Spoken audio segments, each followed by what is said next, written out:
우리는 지난주부터 복음 시리즈로 하나님의 복음에 대해서 듣고 있습니다. 마가복음 1장 15절 말씀을 통해서 우리가 정말로 복음이 무엇인지, 교회에서 그렇게 많이 들어왔던 복음에 대해서 진지하게 다시 한 번 더 생각해보고, 정말로 그 복음을 우리가 소유하고 누리고 있는지에 대해서 살펴보고 있습니다. 우리가 지난주에는 구약에서 예언되어지고 약속된 그 메시아, 곧 하나님의 아들이신 예수 그리스도께서 육신을 입고 이 땅에 오셔서 십자가에 달려 죽으시고 부활하신 그 복음 사건을 통해서 활짝 열어놓으신 그 놀라운 하나님의 나라에 대해서 살폈습니다.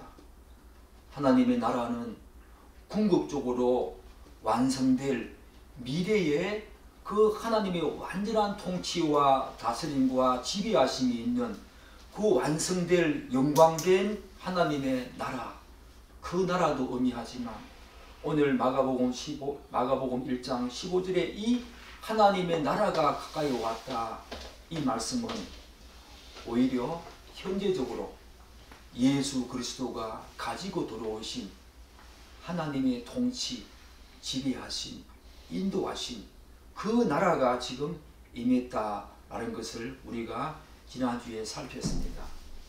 예수 그리스도의 이 놀라운 복음 사건을 통해서 하나님께서 그를 높이 세우셔서 우리의 구주로, 우리의 구세주요 주로 세우신 그 모습 속에서 우리가 그분을 나의 주인으로 모시면서 하나님의 통치를, 그분의 통치를 받고 있는 이 놀라운 사실, 그것이 바로 복음이다.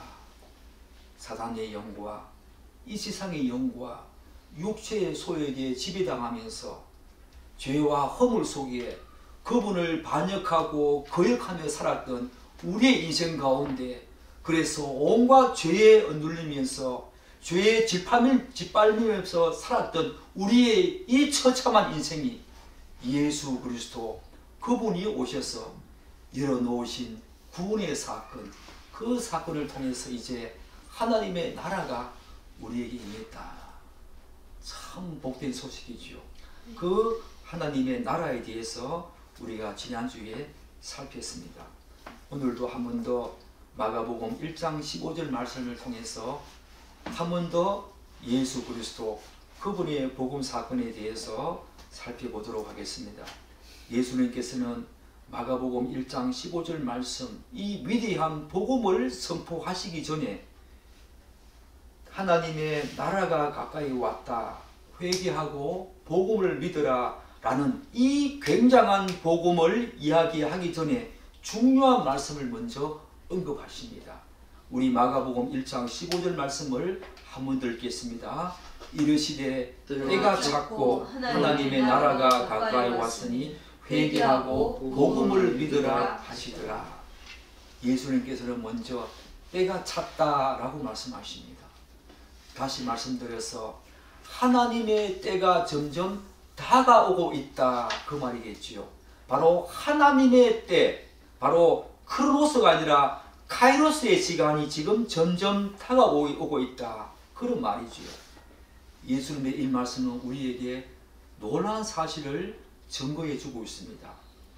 하나님은 그분의 역사를 온전히 진행해 나가시는 그 과정 속에서 그분의 계획하심과 섭리하심 그 속에서 자신의 시간표대로 그분이 일을 행하신다는 것입니다.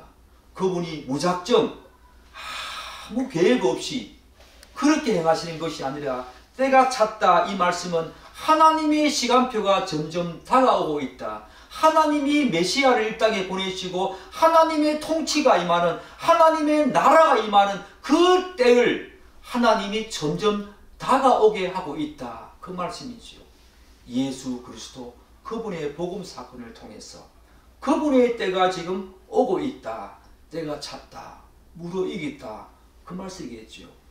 사랑하는 여러분, 성경에는 하나님의 계획하심과 섭리하심 속에서 하나님의 때에 이루어지는 내용들이 너무너무 많지요.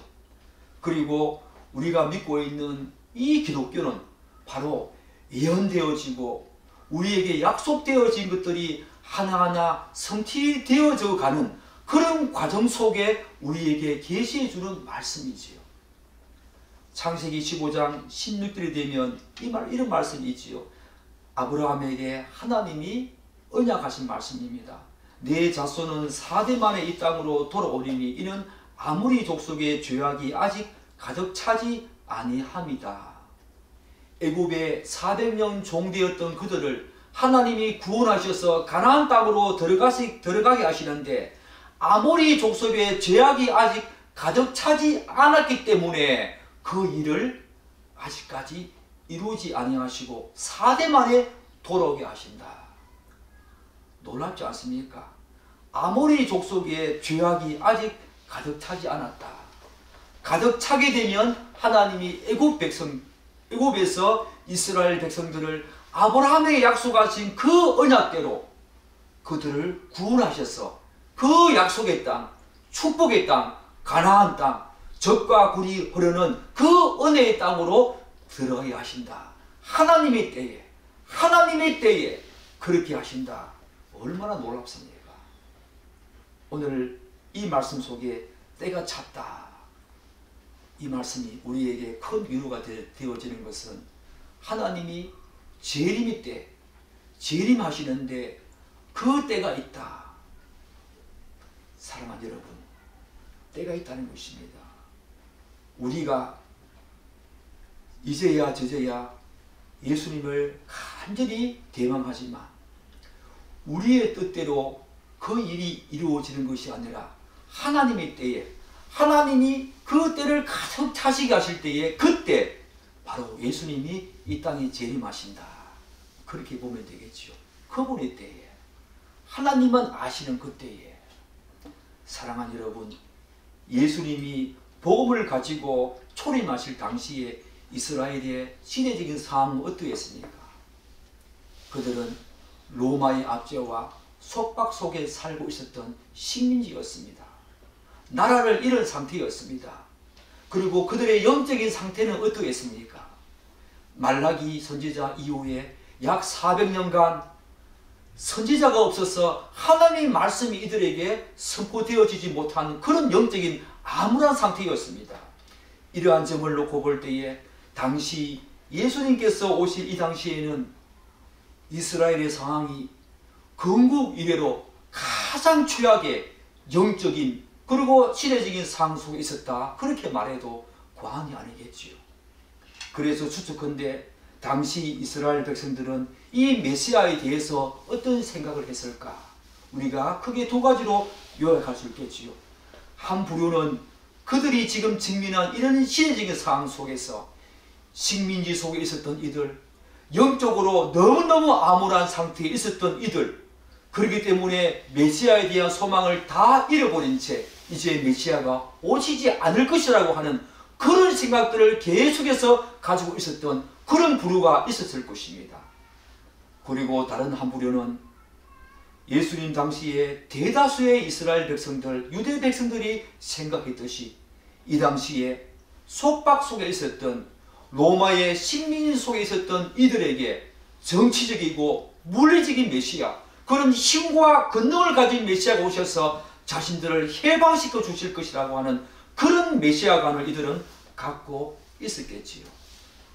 사랑하는 여러분, 그럼에도 불구하고 우리가 누가복음 2장 25절에서 시몬이라고 하는 사람을 보게 됩니다. 그가 어떤 사람이었습니까?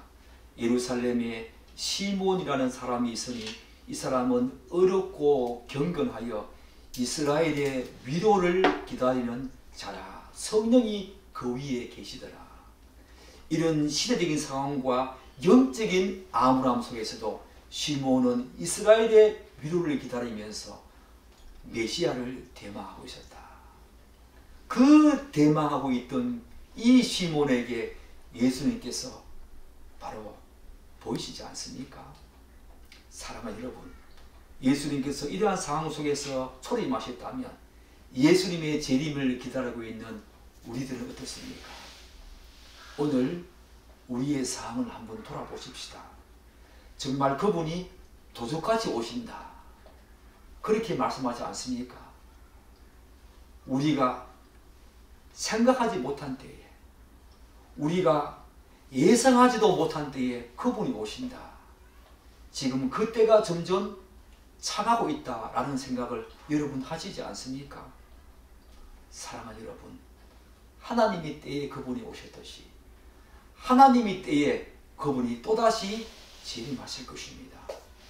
우리가 이런 시대적인 암울한 상황 속에서 지금 우리의 영적인 상태가, 우리의 시대적인 상황이 너무너무 암울하고 어둡고 힘들다고 하더라도 시므온처럼, 이스라엘의 위로를 기다렸던 시므온처럼 하나님의 재림하심을 대망하면서 끝까지 믿음 가운데서는 여러분이 되시기를 축복합니다.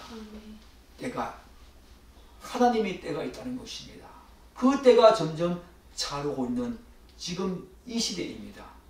성령님과 함께 그분을 신뢰하면서 우리도 시므온처럼 예수의 재림을 대망하면서 끝까지 그분을 신뢰하며 언약과 약속 가운데 서가기를 축복합니다. 아멘.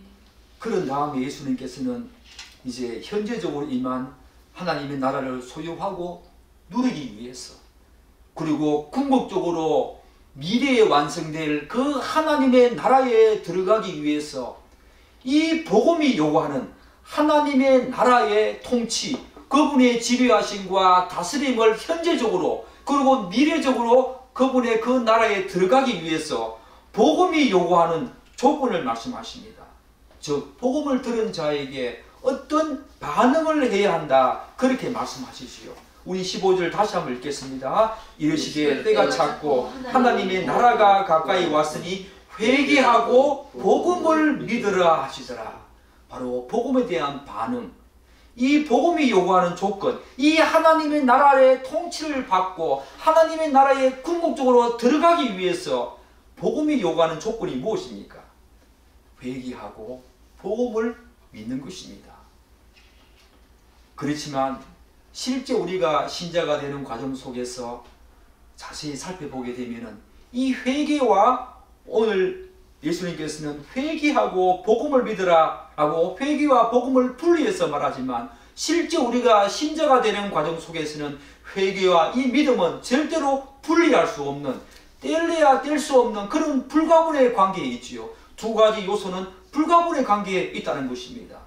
이를테면 회개했다고 하면서 복음을 믿지 않는다거나 혹은 복음을 믿는데 회개하지 않았다는 것은 절대로 불가능하다는 것입니다. 그래서 우리가 성경을 읽어나갈 때에 회개라는 용어가 나오면 거기에는 반드시 믿음이 포함되어 있다, 그렇게 생각해야 되겠지요. 그리고 믿음이라고 하는 용어가 나오면 반드시 거기에 회개가 전제되어 있다라고 우리가 생각해야 되겠지요. 그래서 복음을 말하면서 회개하라고 할 때는 항상 믿음이 함께 동반된다, 그렇게 생각하시면 틀림없겠지요. 따라서 회개와 믿음은 비유컨대 바늘과 실과 같습니다. 동전의 앞면과 뒷면과 같다는 것입니다. 반드시 회개에는 믿음이 뒤따르고 믿음에는 회개가 전제되어진다는 겁니다. 그래서 학자들은 이 회개와 믿음을 우리가 배웠듯이 교리적인 용어로 뭐라고 말합니까? 회심이라고 말하지요. 이 회개와 믿음을 합쳐서 회심이라고 말합니다. 여러분들은 회심했습니까? 여러분들은 회심에 대해서 알고 있습니까?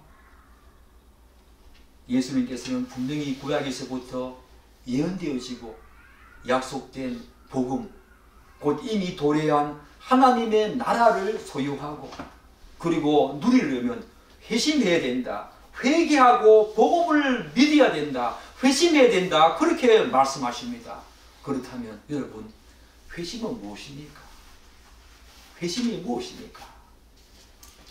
많은 사람들은 이런 용어와 관련된 내용을 잘 안다고 생각하면서 자꾸 건너뛰려고 하는 경향이 있습니다. 실제로 그렇지 않는 경우가 더 많이 있지요. 사랑하는 여러분, 여러분들은 회심에 대해서 정말로 알고 계십니까? 정말로 회심했습니까? 그러나 그 사람들이 회심에 대해서 아는 것과 실제로 회심했는가라고 하는 질문은 별개로 놓아야 합니다. 교회에 오래 다니신 분들이나 혹은 교회 생활에 익숙하신 분들은 이런 내용을 접하면서 일반적으로 자신이 알고 있었던 내용이 성경이 말하는 내용과 맞는지, 그리고 2차적으로는 과연 자신이 회심한 자가 맞는지, 실제적인 삶의 적용과 관련해서 이 복음에 대한, 그래서 복음으로 인한 변화에 여러분의 초점을 맞춰야 합니다. 여기 계신 분들은 다 교회 생활에 익숙한 분들입니다. 그리고 교회에 어느 정도 오래 다니신 분들이지요. 그렇기 때문에 회심에 대해서 정말로 내가 성경이 말하고 있는 그 회심을 내가 알고 있는지, 성경이 말하는 그 회심을 내가 소유하고 지금 누리고 있는지, 그리고 그 회심이 말하는 삶의 변화, 그런 것들이 정말로 내가 있는지, 그런 것에 초점을 맞추어서 여러분이 이 말씀을 들어야 한다는 것입니다. 알고 있다고 그냥 건너뛰려고 하면 안 된다는 것입니다. 회개와 믿음 얼마나 많이 들었습니까? 그렇기 때문에 또다시 들려지는 이 말씀 속에서 나는 그것을 다 한다고 하면서 건너뛰려고 하면 안 된다는 것입니다. 회개는 이전에 하나님과 그의 말씀을 거역하고 거부하며 그것과 전혀 관계없는 죄악된 삶을 살았던 이전의 조건과 상태에서 완전히 돌아서는 것을 바로 회개라고 하지요. 실제로 이런 마음의 변화가 삶으로 이어지는 것 때문에 어떤 학자는 복음을 말하면서 복음의 적용, 복음의 결과에 해당하는 이 새로운 변화와 삶 가지를 다 포함해서 복음으로 말하기도 합니다. 저는 이 견해에 동의합니다. 단지 복음 사건만 복음이 아니라 그 복음으로 인한 적용, 그로 말미암아 삶의 변화까지를 다 복음으로 말한다는 것입니다. 복음으로 있어지는 그 삶의 변화, 그 삶의 적용, 그 삶의 결과까지를 다 합쳐서 복음으로 말하는 학자도 있다는 것입니다. 왜냐하면 복음 그 자체와 복음의 결과와 적용으로 일어나는 삶의 변화는 반드시 하나로 묶여져서 나타나기 때문입니다. 복음을 실제로 아는 자는 반드시 복음이 원하는 삶을 산다는 것입니다. 복음이 원하는 그 삶을 사는 사람들은 반드시 그 복음을 알고 있다는 것입니다. 그렇기 때문에 그 복음 사건과 복음 그 자체의 그 복음 사건과 복음이 요구하는 실제적인 삶의 변화를 우리가 함께 묶어서 복음이라고 말하는 것은 저는 일면 굉장한 타당성이 있다, 그렇게 생각을 합니다. 구분되어지는 것은 틀림없지만 성경은 항상 복음을 말하고 난 다음에 하나님이 누구신지, 그분이 어떤 일을 행하시는지 직설법을 말한 다음에 그러므로 라고 하면서 항상 그 복음이 요구하는 삶의 조건들, 삶의 변화를 같이 묶어서 말하고 있지 않습니까? 그것이 바로 복음이지요. 사랑하는 여러분, 그것 알고 계셨습니까? 복음이 바로 그러하다는 것을 알고 계셨습니까? 혹자들은 이렇게 말하니까 회개에 대해서 다음과 같은 두 가지 내용을 오해하는 경우가 있지요. 한 가지는 그것은 회개를 하면 이제 전혀 죄를 짓지 않아야 하는가? 이것은 오해지요. 그렇지 않습니다. 그렇지 않습니다. 우리가 회개하여서 예수 그리스도를 자신의 구주로, 즉 구세주요 주로 믿게 되면 하나님께서 틀림없이 우리의 죄악을, 우리의 죄책을 제거해 주시고 우리를 어렵다 하시지요. 이것을 우리가 뭐라고 합니까? 바로 징이라고 하지요. 이때 우리의 영혼은 죄책에서 벗어나서 구원을 받지만 여전히 우리의 몸은 죄의 오염으로 사단과 마귀가 일정 부분 지배하고 있는 이 영역 속에 살기 때문에 이 세상에 몸담고 우리의 몸이 살고 있기 때문에 그들의 유혹과 미혹을 받을 수밖에 없는 그런 존재가 바로 우리지요. 영혼은 죄책으로 말미암아 죄책에서 벗어나지만 어렵다 칭함을 받지만 우리의 몸은 여전히 죄의 오염으로 여전히 일정 부분 사단과 마귀가 지배하고 있는 이 영역 속에서 그들의 유혹과 미혹을 받는다는 것입니다. 틀림없이 우리의 영역은 옮겨졌습니다. 어디에서 어디로 옮겨졌습니까? 바로 사망과 멸망, 죄의 종된 영역에서 하나님의 영역으로, 생명과 영생의 영역으로, 하나님의 아들의 종된 그분의 영역으로 옮겨진 것은 틀림없지만 일정 부분 그들의 유혹과 미혹을 받는 것은 틀림없습니다. 그렇기 때문에 사도 바울은 에베소서 6장에서 뭐라고 말합니까?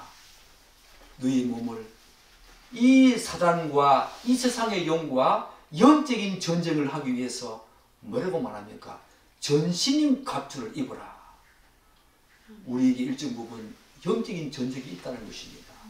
그렇기 때문에 전신 갑주를 입고 그 사단과 마귀의 유혹과 미혹을 우리가 투쟁하면서 싸우면서 영적인 전쟁을 계속 해나가는 존재가 바로 우리란 것입니다.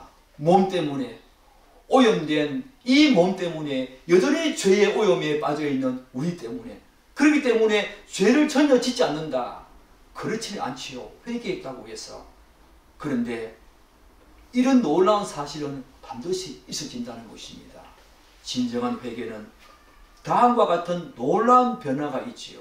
그것은 회개하여서 예수 그리스도를 믿는 자, 그 구원을 얻는 자는 죄에서 돌이켜서 장차 영광된 하나님의 나라에 들어갈 때까지 계속해서 죄와 싸우고 투쟁하며 지속적인 회개의 삶을 산다는 것입니다. 이제 죄와 싸운다는 것입니다. 그전에는 죄와 싸워서 이기지 못했고 죄와 싸울 생각을 아예 하지 못했던 존재가 우리들이었습니다. 이제 회개해서 구원을 얻은 자는 죄와 싸워서 투쟁하며 지속적으로 회개의 삶을 산다는 것입니다. 이것이 진정한 회개의 진정한 구원 얻은 사람의 삶의 모습이지요. 그래서 교리적으로 칭의, 일시적이고 확정적인 성화가 바로 칭의지요. 그러면서 우리가 흔히 말하는 이 성화는 지속적이고 점진적인 바로 성화. 그 성화의 과정에서 죄와 싸워 계속 투쟁하면서 그분 앞에 우리의 영혼을, 우리의 몸이 거룩해지기를 계속 간구하면서 회개의 삶을 사는 것이 바로 진정으로 회개한 사람의 삶의 모습이지요. 죄를 짓지 않는 것은 아니지만 그럼에도 불구하고 예수를 믿기 전에 죄를 알지 못했고 죄와 싸워 투쟁하지 못했던 우리의 삶이 이제는 완전히 새로운 삶의 변화가 오는데 죄를 알아봅니다. 죄구나 라고 하면서 영적인 투쟁을 한다는 것입니다. 그리고 지속적으로 회개의 삶을 그분 앞에 무릎을 꿇고 회개의 삶을 산다는 것입니다. 그것이 바로 성화에서 굉장히 중요한 부분이지요. 이러한 회개의 삶은 예수 그리스도를 믿기 전에는 도저히 상상도 할 수 없었던 그런 상황이었습니다. 여러분과 저는 그랬던 사람이었습니다. 우리들은 예수를 나의 구세주로 이제 주로 알고 믿기 전에는 사단과 마귀의 종이 되어서 그들이 시키는 대로 행하면서 죄를 밥 먹듯이 짓고 살았던 사람들이었습니다. 죄와의 투쟁은 생각도 하지 못했습니다. 약간의 양심의 가책은 있었지만 죄와의 투쟁은 생각하지도 못했던 그런 존재가 여러분이 의식하든 의식하지 못했던 그런 존재였습니다. 바로 회개는 바로 그런 죄와의 관계 속에서 획기적인 전환이 있게 되는 것을 말하지요. 무엇입니까? 그동안 예수 그리스도를 거역해왔고 거절하며 무시한 그런 죄에서 완전히 돌아서는 것을 1차적으로 의미할 뿐만 아니라 이 회개라는 것은 이제 죄와 끊임없이 투쟁하고 싸우면서 하나님의 복음이 요구하는 거룩한 삶을 지속적으로 지향하며 산다는 것입니다. 그것이 바로 진정으로 회개한 사람의 삶의 모습입니다. 절대로 죄를 안 짓는다.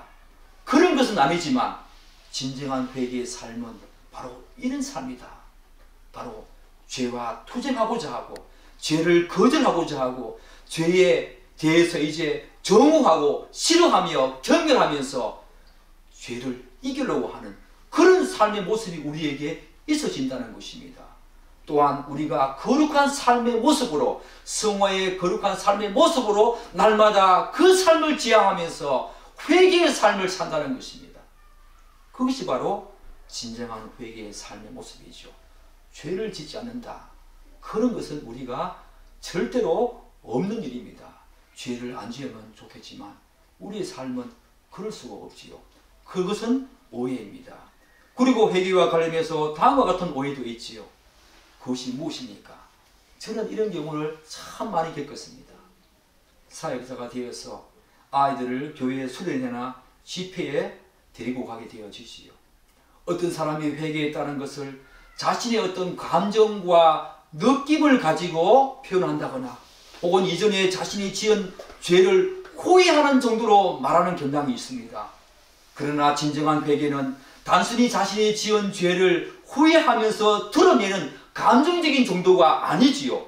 운다고 해서, 그리고 부르짖는다고 해서 감정적인 정도가 바로 회개를 말하는 것은 아니라는 것입니다.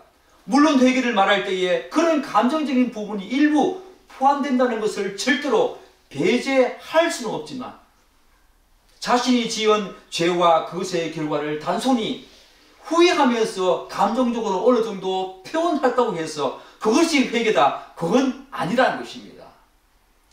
아이들을 수련회나 그런 집회에 데리고 가서 보게 되어지면 마지막 날 밤에 앞에서 사역자와 목회자가 막 선동을 하지요.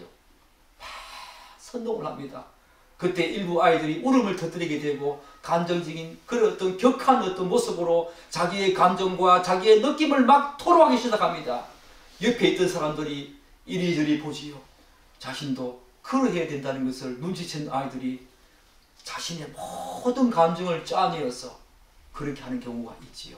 그리고 맨 처음에 울음을 터뜨리거나 감정을 표현한 그 친구도 사실 제 마음속에서는 이제 그 친구가 하나님을 진실로 만났구나, 정말 이제 회개했구나 라고 하는 생각을 가져보지만 교회에 돌아와서 그 아이의 삶을 또 보면은 그렇지 않다는 것을 많이 겪게 됩니다.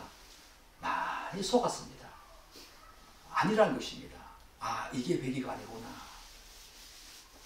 성경이 말하는 회개는 그동안 자신이 하나님을 거부하고 거역하며 하나님의 말씀과 전혀 다른 사람을 살았던 삶에 대해서 깊이 통회하고 아파하며 슬퍼하는 것입니다. 일시적으로 그런 것이 아니라는 것입니다. 그 순간에만 그런 것이 아니라는 것입니다. 여기서 감정의 동요 정도는 사람에 따라서 다양하게 나타납니다.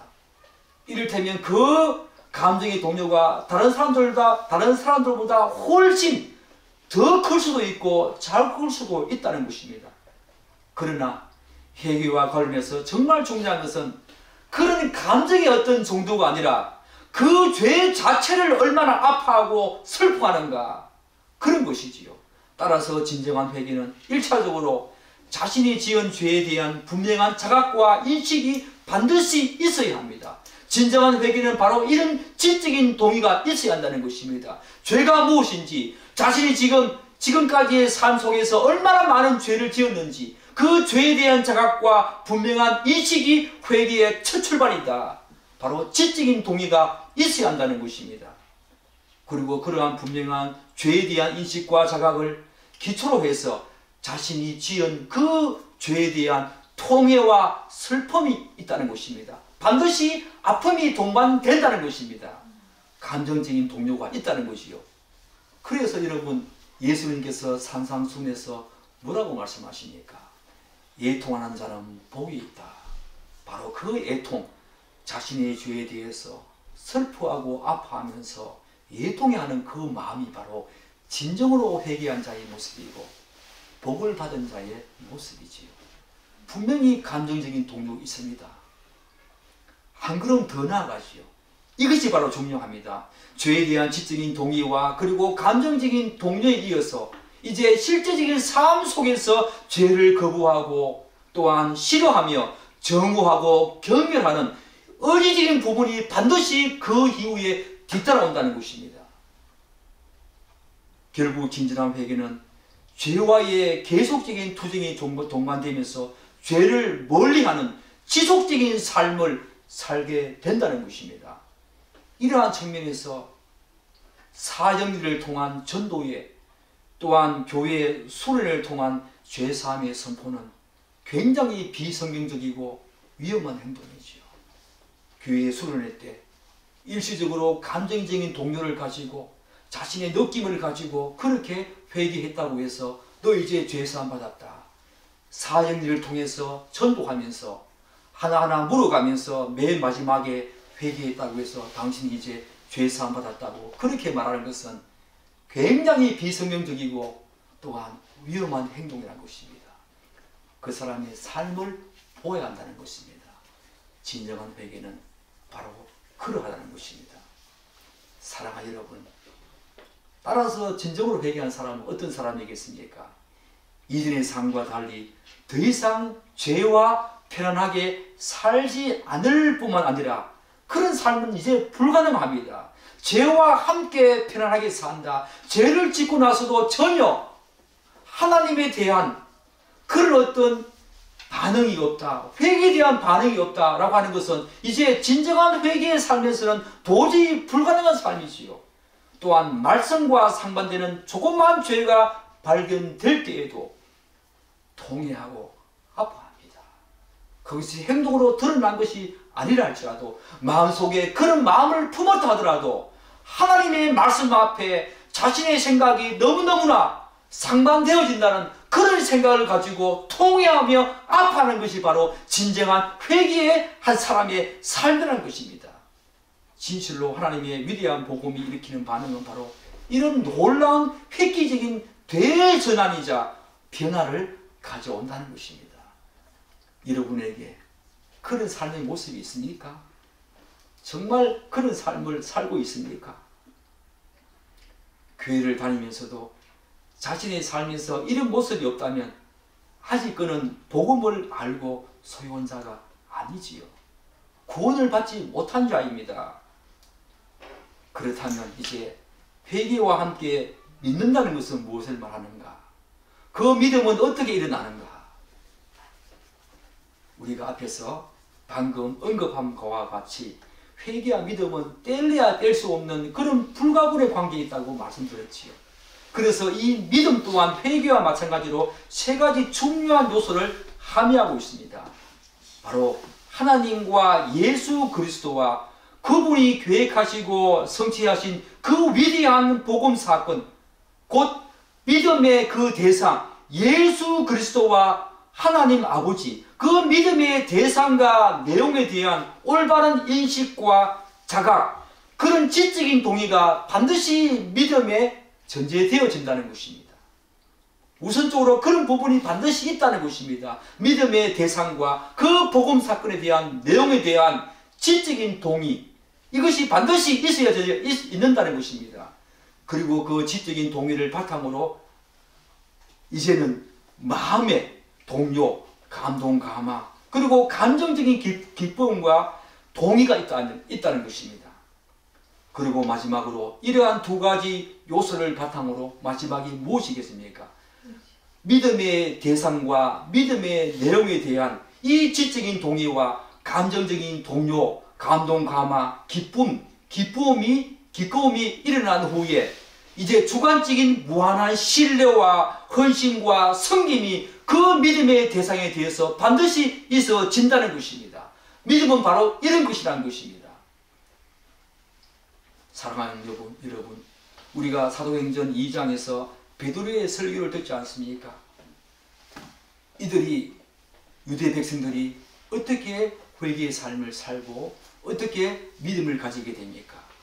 먼저 이들이 사도들이 전한 복음을 들었습니다. 사랑하는 여러분, 우리가 반드시 기억해야 될 사실은 이들이 복음을 듣고 회개하고 믿음을 가졌듯이 우리 또한 복음을 반드시 들어야 한다는 것입니다. 복음 속에서 진정한 회개와 믿음이 있어진다는 것입니다. 하나님이 계획하시고 예수 그리스도가 성취하신 이 복음 사건을 들어야 한다는 것입니다. 거짓 복음이 아니라, 부와 번성의 복음이 아니라, 몸과 치유의 복음이 아니라, 도덕주의적인 율법주의적인 율법 폐기론적인 그런 복음이 아니라 성경이 말하는 복음, 이 복음을 반드시 들어야 한다는 것입니다. 그래서 그 믿음의 대상에 대한 올바른 인식과 지적인 동의가 먼저 우선적으로 전제되어야 한다는 것입니다. 그 다음에 복음을 들을 때에 그 유대 백성들이 어떻게 했습니까? 이들의 마음이 동요되기 시작했습니다. 그리고 베드로의 설교에 대해서 감동 감화를 받았습니다. 그러면서 이들이 마음에 찔려 우리가 어찌할꼬 라고 말하지 않습니까? 그 마음이 찔려서 어찌할꼬 라고 하는 그 마음이 예수 그리스도, 그분이 정말로 메시아였구나 라고 하는 믿음의 대상, 그에 대한 지적인 동의가 일어나면서 그분이 이루어진 그 십자가 사건이 자신들의 죄를 사하시기 위한 하나님의 위대한 복음 사건이라는 것을 알고 그들이 감동 감화를 받았습니다. 마음의 동요가 일어났습니다. 그러면서 마음이 찔려서 그들이 어찌할꼬 하지 않았습니까? 지적인 동의를 바탕으로 마음의 동요, 감동 감화, 감정적인 기쁨과 동의가 반드시 뒤따른다는 것입니다. 그리고 이들이 그 다음 어떻게 했습니까? 구체적인 반응을 합니다. 회개하서 세례를 받고 그리스도의 몸된 지체로서 서로를 섬기고 교제하면서 떡을 떼며 함께 성전에 모이기를 힘쓰고 하나님을 찬미하지요. 구체적인 반응을 한다는 것입니다. 믿음의 대상, 그리고 복음 사건이라고 하는 그 믿음의 내용에 대해서 주관적인 무한한 신뢰와 헌신과 섬김을 보인다는 것입니다. 이것이 바로 회개에서 믿음을 가진 자의 삶의 모습이라는 것입니다. 사랑하는 여러분, 씨 뿌린 자 비유 아시지요? 마태복음 13장에서 씨는 곧 하나님의 말씀을 의미하시오. 복음입니다. 그들에게 복음이 들려졌습니다. 그런데 돌밭과 가시덤불에 뿌려진 씨, 어떻게 결과로 이어집니까? 말씀을 듣고 돌밭에 씨가 뿌려진 사람들은 일시적으로 기쁨을 누립니다. 그렇지만 그들은 뿌리가 없어서 시들어버려 죽어버렸지요. 가시덤불은 어떻습니까? 그들도 일시적으로 기쁨을 누리면서 신앙생활을 했습니다. 그런데 온갖 검심과 염려, 특히 재리적인 어떤 문제 때문에, 검심과 염려 때문에 온전히 헌신하거나 섬기지 못했습니다. 결국 열매를 못 맺었다는 것입니다. 열매가 없다는 말은 그분 앞에 진실로 그분을 신뢰하지 못했다는 것입니다. 그분께 전심으로 신뢰하고 헌신하고 섬기지 못했다는 것입니다. 바로 세 번째 단계가 없다는 것입니다. 돌밭과 가시덤불에 뿌려진 사람들은 오늘 교회당에 무수히 많이 있지요. 그들은 진심으로 회개하고 믿음을 가진 자가 아닙니다. 네 번째 사람이 진실로 바로 회개해서 믿음을 가진 사람이지요. 어떤 사람입니까? 좋은 밭에 뿌려진 사람은, 사랑하는 여러분, 여러분들은 혹시 돌밭에 뿌려진 사람 아닙니까? 하나님이 귀한 말씀이, 복음이 혹시 가시덤불에 뿌려진 사람 아닙니까? 돌아봐야 합니다. 우리 자신을 돌아봐야 합니다. 그렇기 때문에 복음을 듣고 일시적인 마음의 감동이 있었다거나 혹은 교회에 다니면서 신앙생활을 한다고 해서 회심한 것은 아니라는 것입니다. 중요한 것은 복음으로 인한 인생의 대전환 혹은 새로운 변화가 반드시 동반되어야 한다는 것입니다. 따라서 기독교에서 말하는 이 믿음은 우선적으로 믿음의 대상과 내용이 굉장히 중요하다고 그렇게 말씀드리고 싶습니다. 그 믿음의 대상과 믿음의 내용이 굉장히 중요한 자리를 차지하고 있다는 것입니다. 때로 어떤 사람들은 믿음의 대상에 대한 정확한 이해 없이 대상에 대한 막연한 그런 자신만의 신념을 가지고 믿음이라고 착각하는 경향이 있다는 것입니다. 기독교에서 말하는 믿음은 그런 것이 아니지요. 기독교에서 말하는 믿음은 그런 것이 아닙니다. 기독교에서 말하는 믿음은 먼저 믿음의 대상과 내용이 중요합니다. 나의 믿음이, 나의 신념이 중요한 것이 아니라 그 믿음을 불러일으키는 믿음의 대상과 믿음의 내용이 중요하다는 것입니다. 왜 그렇습니까? 그것이 바로 구원의 근거이기 때문입니다. 그런데 가끔 우리는 예수 그리스도를 믿어야만 구원을 얻는다는 그런 생각 때문에, 그런 생각을 앞세워가지고 믿음을 마치 구원의 근거로 말하거나 생각할 때가 있다는 것입니다. 저도 예전에 그런 오해를 했습니다. 믿음이 구원의 근거구나. 믿음이 구원의 근거와 근원이구나. 그렇지 않습니다. 구원의 근거는 예수 그리스도, 그분의 복음 사건입니다. 예수 그리스도, 그분의 구원의 근거입니다. 믿음은 무엇입니까? 오직 예수 그리스도, 그분이 믿음의 근거 되시고, 믿음이라는 것은 바로 구원을 얻는 하나의 수단이자 방법이자 통로이지요. 하나님께서는 다양한 방식으로 우리에게 구원의 길을 열어주실 수 있었지만, 믿음이라고 하는 이 수단과 방법과 통로를 통해서 그 구원을 얻도록 하신 것입니다. 다른 방법이 있었을 것입니다. 그렇기 때문에 구원의 근거와 구원의 권한은 반드시 예수 그리스도, 그분이 일으키신 사건, 그분이 바로 구원의 근거가 된다는 것입니다.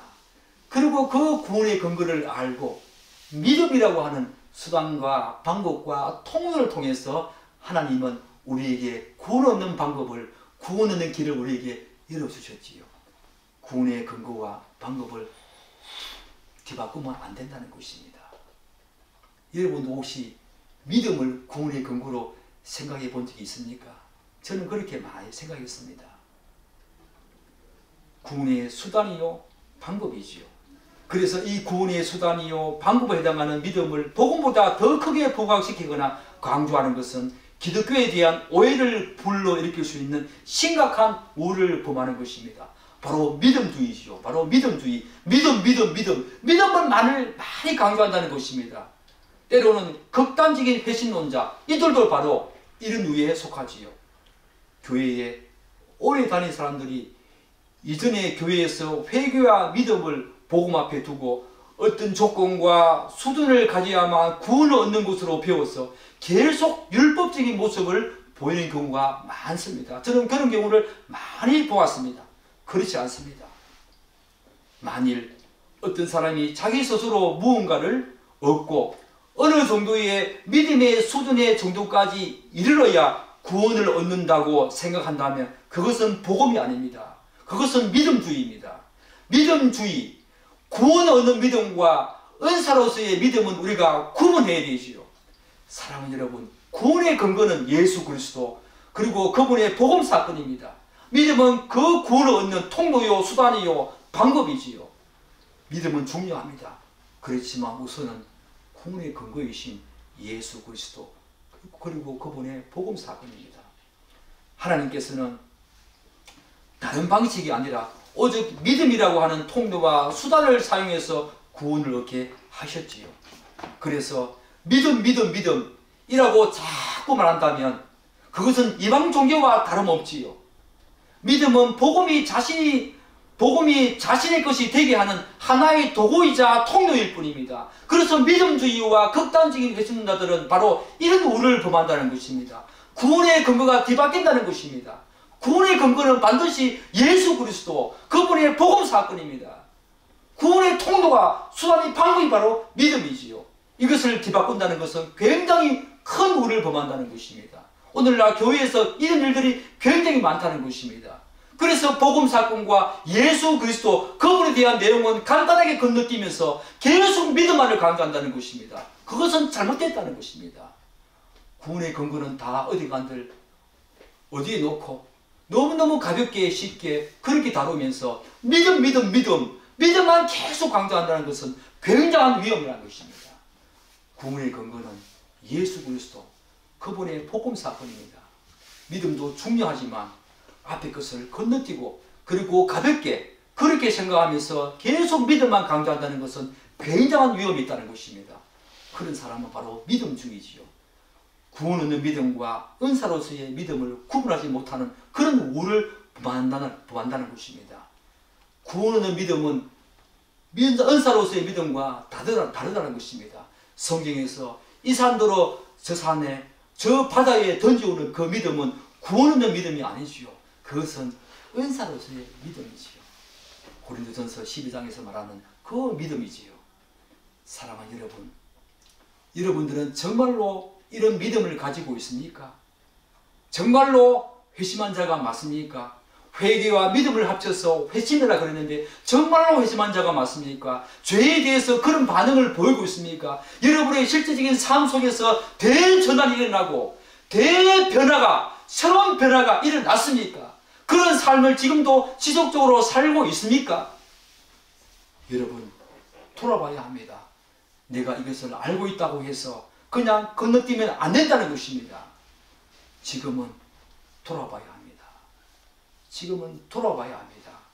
자신의 신앙을 돌아보면서 점검하면서 체크하면서 내가 정말로 회심한 자가 맞는지, 이 회심에 대해서 정말 알고 있는 자가 맞는지, 그것을 누리고 소유하고 있는 자가 맞는지 자기 자신을 돌아봐야 한다는 것입니다. 이 시대에 바로 그런 것들이 우리에게 반드시 필요하다는 것입니다. 여러분의 일생을 통해서 복음의 대상이신, 그 믿음의 대상이신 예수 그리스도, 그분이 열어놓으신 복음 사건, 이 복음의 대상과 믿음의 내용에 대해서 분명히 알고 그것들을 소유하고 누리는 자, 그런 자가 복 있는 자시요. 그런 자가 바로 하나님의 통치를 받는 자이고 궁극적으로 하나님 나라에 들어간 자지요. 사랑하는 여러분, 여러분들에게 이런 복이 있기를 간절히 축복합니다. 아멘. 기도하겠습니다.